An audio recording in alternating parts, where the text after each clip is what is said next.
चलो बच्चों, अभी ये क्वेश्चंस कर लेते हैं। अभी जो मैंने आपको पढ़ाया उसी के ऊपर बेस्ड है।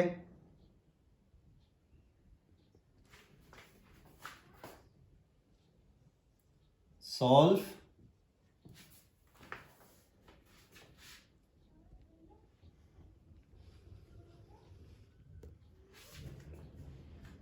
4x minus 5y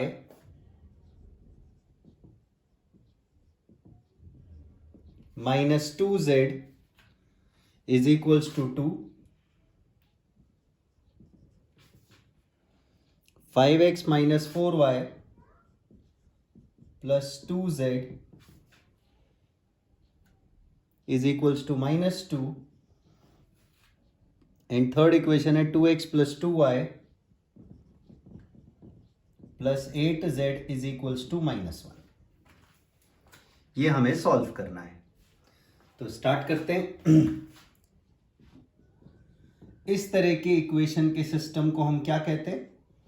आप लोगों को याद होगा, मैंने बताया अगर एक भी मिनिमम एक नॉन जीरो कांस्टेंट आ गया तो होता है नॉन होमोजीनियस सिस्टम।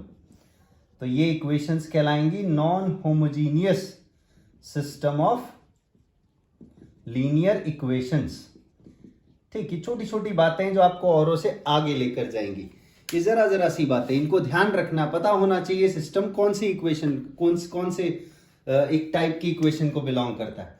तो ये जो इक्वेशन है, ये इक्वेशंस क्या है? नॉन होमोजीनियस है। अगर ये सारे जीरो हो जाते तो हो जाती होमोजीनियस। अब हमें सॉल्व करना है, तो सबसे पहले इनको कन्वर्ट कर लेंगे हम किसमें? मैट्रिक्स फॉर्म में कन्वर्ट कर लेंगे।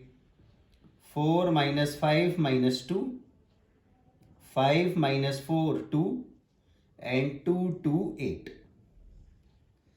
फिर आ जाएंगे वेरिएबल्स, वो भी कॉलम में, क्योंकि रो हमेशा मल्टीप्लाई करती है कॉलम को। तो जब आप इस रो को इससे मल्टीप्लाई करेंगे तो आपको पहले वाली इक्वेशन मिल जाएगी। पहले वाली इक्वेशन की लेफ्ट हैंड साइड मिल जाएगी। ठीक, तो ये देखो, अगर आप इनको मल्टीप्लाई करो तो बनेगा 4x minus 5y minus 2z and is equals to 2। तो देखो फर्स्ट इक्वेशन आ गई। सारे कोफिशिएंट्स वगैरह देख लो, साइन वगैरह देख लो, कोई मिस्टेक तो नहीं है। आगे बढ़ते हैं। अब हमें निकालने होंगे सबसे पहले कोफैक्टर्स। पहले लिख लेते हैं ax is equals to b। तो x की वैल्यू क्या आती है यहां से? a inverse into b। ये मैंने बताया हुआ है a इनवर्स कैसे आता है। अब सारे कोफैक्टर्स निकालने हमको। तो कोफैक्टर्स कैसे निकालेंगे भाई? कोफैक्टर्स किस तरह से निकालते हैं आप लोगों को ये भी पता है। कोफैक्टर्स सारे निकालने हैं हमें। C11, C12, C13, C21, C22, C23, then C31, C32, C33।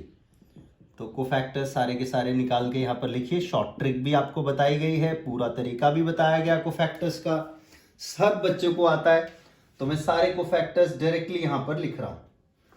-36 -36 18, -36 -36 18,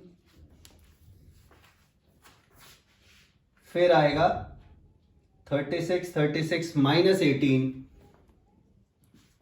36 36 -18 and last को फैक्टर्स आएंगे -18 -18 9।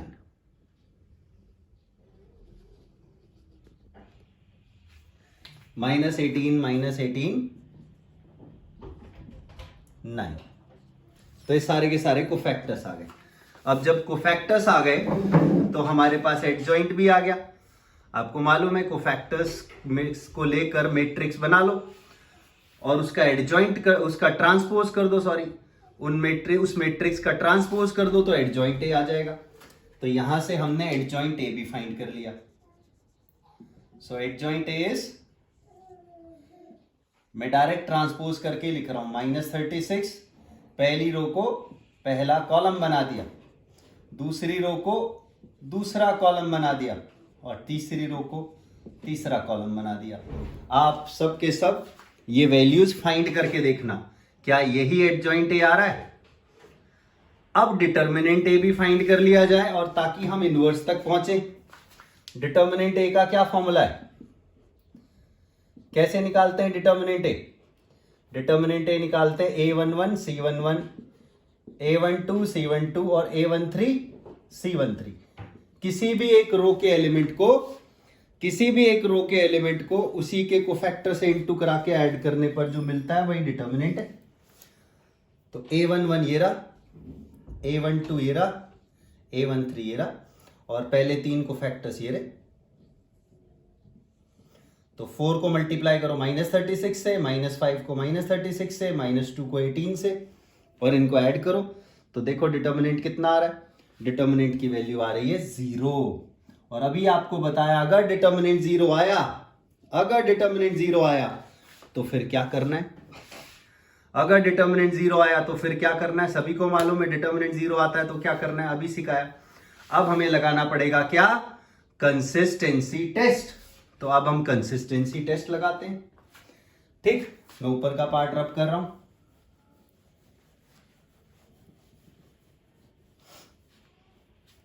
चलिए कंसिस्टेंसी टेस्ट लगाते हैं।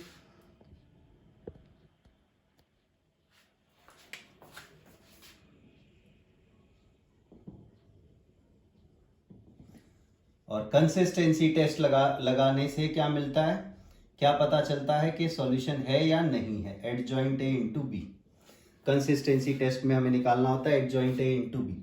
एडजॉइंट ए हमारे पास है -36 + 36 -18, -36 + 36 -18, 18 -18 × 9। और बी क्या था? बी था हमारी इक्वेशंस की राइट हैंड साइड और वो है 2 - 2 और -1। मल्टीप्लाई करके ऐड करो, मल्टीप्लाई करो इनको, एक एलिमेंट बनेगा, ये इसको मल्टीप्लाई करेगा प्लस, फिर ये इसको मल्टीप्लाई करेगा, दूसरा दूसरे को प्लस, फिर तीसरा तीसरे को। तो यहां से वैल्यू हमें मिली -126 -126 एंड +63, जो कि इक्वल्स टू 0 नहीं है, जो कि नल मैट्रिक्स नहीं है। और अगर adjoint A into B not equal to 0 आया तो क्या बोलते हैं? No solution, equations are inconsistent.